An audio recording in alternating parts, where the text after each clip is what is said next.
নমস্কার, আমি নিবিড় জয়ধার। আজকে আমি ডিএফএস নিয়ে আলোচনা করব।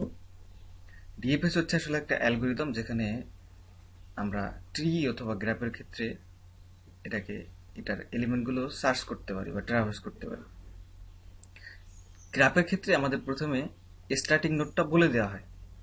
আমাদের এখানে একটা গ্রাফ আছে, মনে করি বি হচ্ছে স্টার্টিং নোড। তো বি স্টার্টিং নোড হওয়ার পরে আমাদের কি করতে হয়? আমাদের প্রথমে হচ্ছে স্টার্টিং নোডটাকে এসটাকে রাখতে হয়, এরপরে সেটিকে প্রসেস করতে হয়। এবং সেটিকে প্রসেস করার সময় বিকে প্রসেস করার সময় বি এর যে নেইবারগুলো আছে এ ডি ই, এগুলোকেও আমাদের স্ট্যাকে রেখে দিতে হবে।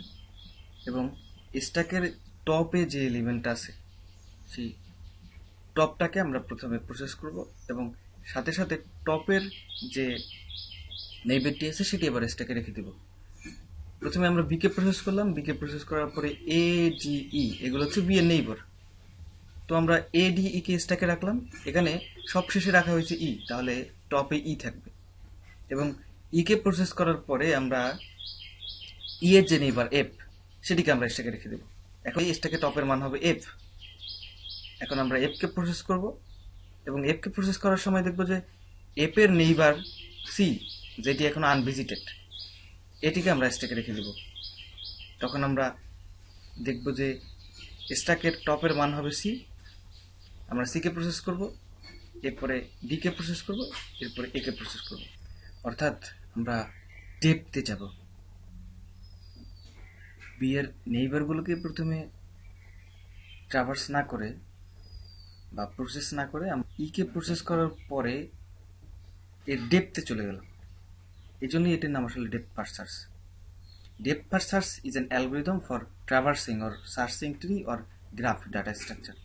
The algorithm starts at root node, selecting some arbitrary node as the root node in the case of graph, and explore as far as possible along each branch before backtracking. এখানে backtracking এর ব্যাপারটা হচ্ছে আমাদের একটা নোডের থেকে বিভিন্ন শাখা থাকতে পারে। এমন যদি হয় যে আমরা একটি শাখা ভিজিট করতে করতে বা প্রসেস করতে করতে শেষ প্রান্তে গিয়ে পৌঁছলাম, এরপরে আমাদের কি করতে হবে? এরপরে আমাদের ব্যাকট্র্যাক করতে হবে। ব্যাকট্র্যাক করে দেখতে হবে যে কোনো নোড আনভিজিটেড অথবা আনপ্রসেস করা আছে কিনা।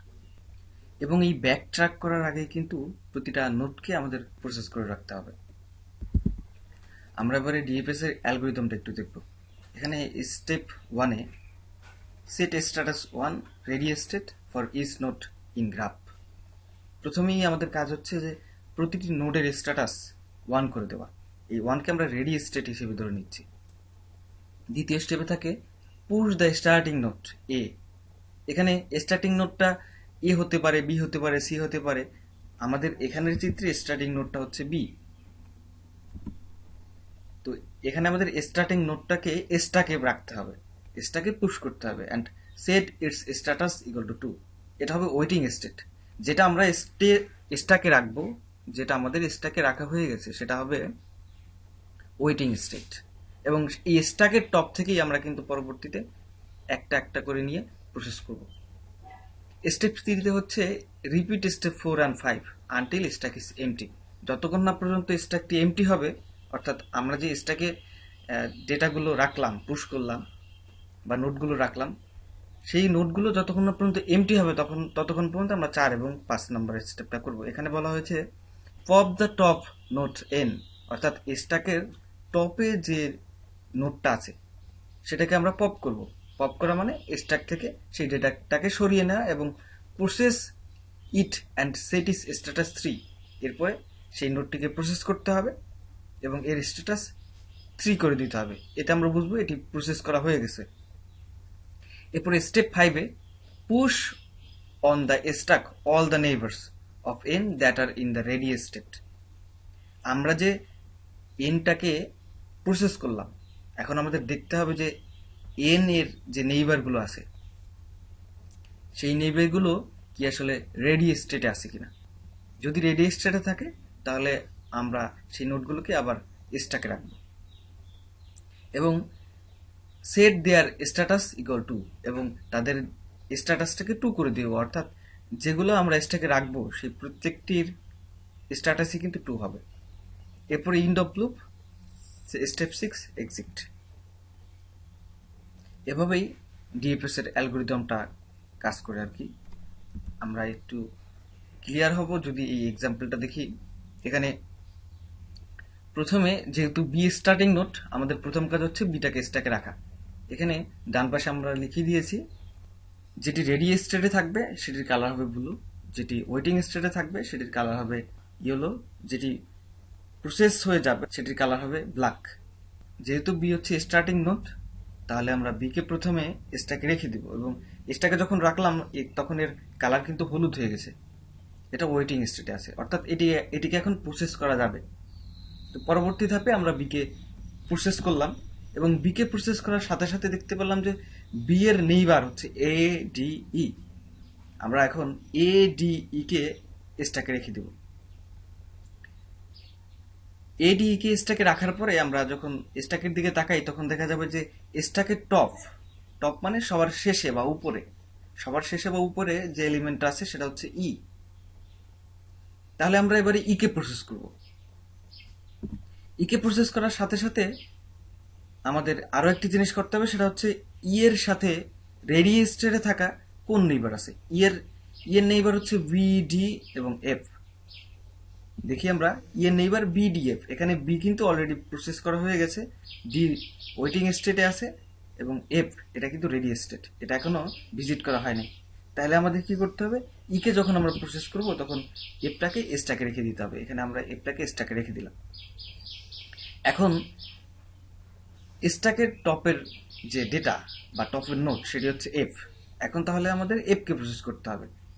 এফ কে যখন প্রসেস করব, এফ এর নেইবার হচ্ছে ইডিসি, কিন্তু ইডিসি এর মধ্যে শুধুমাত্র সি হচ্ছে একমাত্র নেইবার যেটা কিনা রেডি স্টেটে আছে, অর্থাৎ এখনো ভিজিট করা হয়নি। তাহলে আমরা যখন এফ কে প্রসেস করব তখন আমরা সি কে স্ট্যাকে রেখে দিব। দেখা যাচ্ছে এফ কে আমরা প্রসেস করে ফেললাম এবং সি কে স্ট্যাকে রেখে দিয়েছি। এখন আমাদের আবার স্ট্যাকের দিকে দেখতে হবে যে স্ট্যাকের টপে কোনটা আছে। স্ট্যাকের টপে আছে সি, তাহলে আমরা এবারে সি কে প্রসেস করব। সি কে প্রসেস করার পরে স্ট্যাকের যে টপের নোট সেটি হচ্ছে ডি। এখানে কিন্তু সি এর সাথে এমন কোনো নেইবার যুক্ত নেই যেটি রেডি স্টেটে আছে। সি এর নেইবার এ এবং ডি হচ্ছে ওয়েটিং স্টেটে, এবং এফ হচ্ছে অলরেডি প্রসেস করা হয়ে গেছে। তাহলে আমরা সি কে যখন প্রসেস করব তখন স্ট্যাকে আর নতুন কোনো নোড এসে যুক্ত হবে না। এর ফলে আমাদের স্ট্যাকের যে টপ সেটি এখন হচ্ছে ডি। তাহলে আমরা এবারে ডি কে প্রসেস করব। ডি কে প্রসেস করার পরে দেখতে পেলাম ডি এর সাথে এমন কোন নেইবার নেই যেটি রেডি স্টেট আছে। এরপরে আমরা এ কে প্রসেস করব, কারণ এখানে স্ট্যাকের টপে হচ্ছে এ। আমরা স্ট্যাক থেকে এটাকে পপ করলাম এবং এটাকে প্রসেস করলাম। তাহলে আমরা এই গ্রাফের সবগুলো নোডই কিন্তু ভিজিট করতে পারলাম। তবে বলে রাখা ভালো যে একটি গ্রাফের যেটি স্টার্টিং নোট হবে, সেই স্টার্টিং নোটের থেকে যে নোটগুলোতে যাওয়া পসিবল, শুধুমাত্র সেই নোটগুলোকেই ভিজিট করা সম্ভব হবে। অর্থাৎ বি থেকে এতে যাওয়া যায়, এ থেকে সিতে যাওয়া যায়, সি থেকে ডিতে যাওয়া যায়, ডি থেকে ইতে যাওয়া যায়, এফে যাওয়া যায়, এই সবগুলোই আমরা বি এর মাধ্যমে ভিজিট করতে পারবো। কিন্তু এখানে যদি একটা এক্সট্রা নোট থাকতো জি, তাহলে কিন্তু আমরা সেই নোটটাকে ভিজিট করতে পারতাম না, কারণ বি এর সাথে সেই নোটটির কোনো সম্পর্ক নেই। তাহলে আমাদের প্রসেসের অর্ডারটা হবে B E F C D A. আমরা যদি আবারও পুনরায় স্লাইডটা একটু খেয়াল করি, বি থেকে স্টার্ট হয়েছে, বিটা স্ট্যাক রাখলাম। এখন বিটাকে প্রসেস করব। বিটাকে প্রসেস করার সাথে সাথে বি এর নেইবার গুলো এ ডি ই সেটাকে স্ট্যাকে রাখলাম। এখন এ ডি এর মধ্যে টপে আছে ই, ইটাকে পপ করলাম এবং ইটাকে প্রসেস করলাম। ইটাকে প্রসেস করার সাথে সাথে ই এর সাথে যে রেডি স্টেটে থাকা নেইবার এফ সেটাকে আমরা স্ট্যাকে রাখলাম। এখন টপে হচ্ছে এফ আছে, এফটাকে আমরা পপ করে নিয়ে আসলাম এবং এফকে প্রসেস করলাম। এফকে প্রসেস করা হলো এবং এফ এর সাথে যুক্ত ছিল সি, যেটা রেডি স্টেটে ছিল। এফ প্রসেস করার সময় সি রেডি স্টেটে ছিল, এর জন্য আমরা এফকে যখন প্রসেস করেছি তখন সি কে স্ট্যাকে রেখে দিয়েছি। এখন স্ট্যাকের টপে হচ্ছে সি আছে। এখন আমরা টপ থেকে সি কে পপ করলাম এবং সি কে প্রসেস করলাম। সি এর সাথে আর কোনো নেইবার যুক্ত নেই, যেটি রেজিস্টারে আছে, তাহলে আর স্ট্যাকে কোনো এলিমেন্ট যুক্ত হবে না। এর পরবর্তীতে আমরা স্ট্যাকের টপের যে নোট সেটি পেলাম ডি। এখন আমরা ডি কে পপ করে নিয়ে আসলাম, স্ট্যাক থেকে ডি রিমুভ হয়ে গেল এবং ডি কে আমরা প্রসেস করলাম। ডি কে প্রসেস করার পরে দেখতে পেলাম ডি এর সাথে আর কোনো রেডি স্টেটে থাকা নোট নেই, তাহলে স্ট্যাকে আর কিছু যুক্ত হলো না। এর পরবর্তীতে আমরা এটাকে পপ আপ করে একে প্রসেস করলাম। এখন স্ট্যাকে আর কোনো এলিমেন্ট অবশিষ্ট নেই। যেহেতু স্ট্যাকে আর কোনো এলিমেন্ট অবশিষ্ট নেই, তাহলে আমাদের গ্রাফটি ট্রাভার্স করা শেষ। সবগুলো ডেটাকে আমরা প্রসেস করতে পারলাম, যেগুলো বি এর সাথে প্রত্যক্ষ অথবা পরোক্ষ কোনোভাবে যুক্ত আছে। এবং এখানে অর্ডারটা হচ্ছে প্রথমে বি, এরপরে ই, এরপরে এফ, এরপরে সি, এরপরে ডি, এরপরে এ। সো এভাবেই আমরা ডিএফএস অ্যালগরিদমের মাধ্যমে একটি গ্রাফকে ট্রাভার্স করতে পারি। আশা করি আপনারা সবাই ভিডিওটি বুঝতে পেরেছেন। The end. Thank you.